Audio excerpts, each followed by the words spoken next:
Thank you. Bill Ackman from New York, New York. For the handful of AAA-rated companies, AIG, Fannie Mae, Freddie Mac, and MBIA, are under formal investigation for accounting shenanigans and are in the process of restating their financials. Like Charlie said before, I think of a AAA-rated company as an exemplar, a company that should behave with the highest accounting and ethical standards. My questions this leads me to are, how can investors comfortably invest in any financial service company when a decent percentage of the AAA-rated companies have false and misleading financials?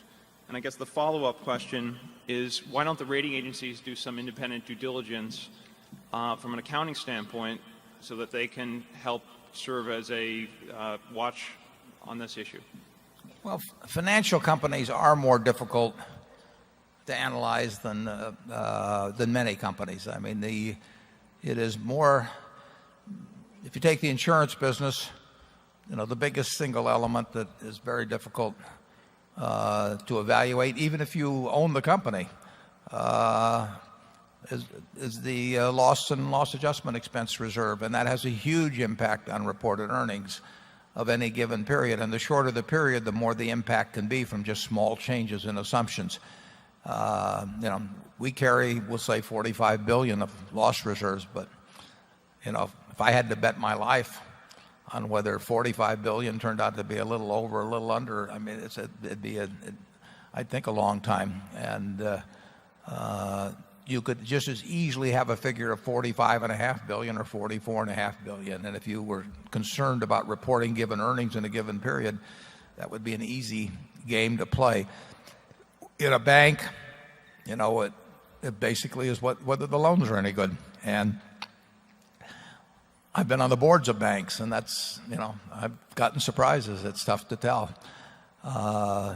It's financial companies. If you're analyzing something like WD-40, or See's Candy, or our brick business, or whatever, they may have good or bad prospects, but you're not likely to be fooling yourself much about what's going on currently. But with financial institutions, it's much tougher.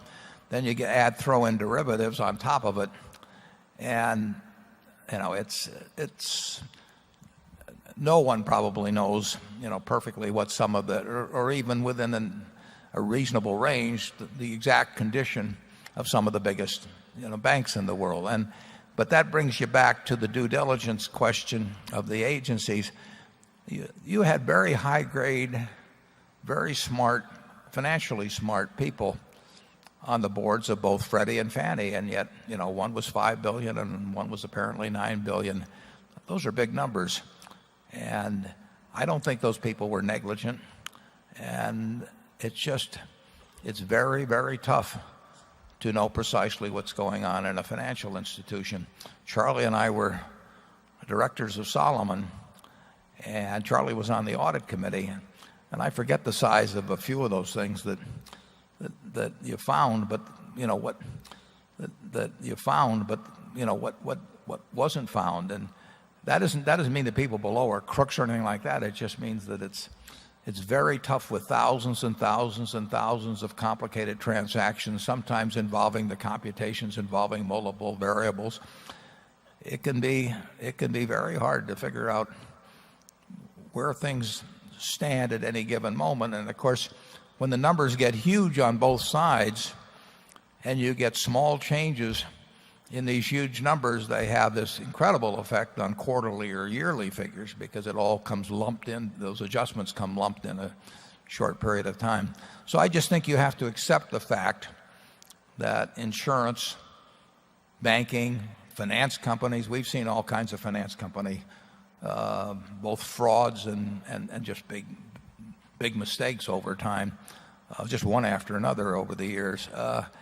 And it's just a more dangerous field to analyze. It doesn't mean you can't make money on it. We've made a lot of money on it, but it's difficult. Now, obviously, a GEICO, where you're insuring pretty much the same thing, auto drivers, and your statistics are much more valid in something like that than they will be if you're taking something that like asbestos liability.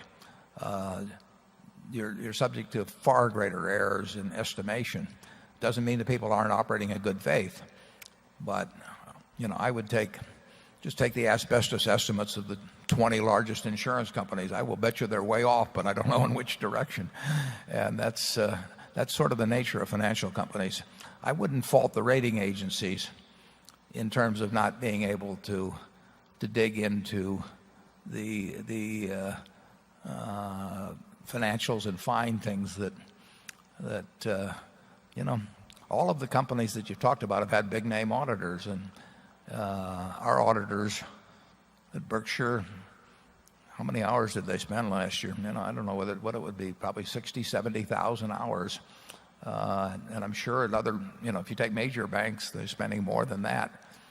But, can they be certain of the numbers? I doubt it. Charlie? Yeah. Warren is obviously correct that where you've got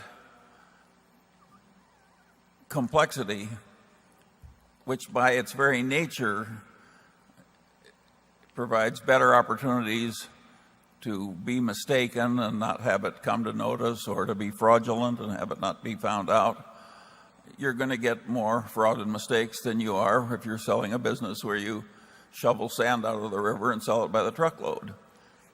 Just as a business that sells natural gas is going to have more explosions than a business that sells sand, a business like these major financial institutions, by its nature, is going to have way more problems. And that will always be true. And it's true when the financial institutions are owned by governments. In fact, some of the worst financial reporting in the world is done by governments.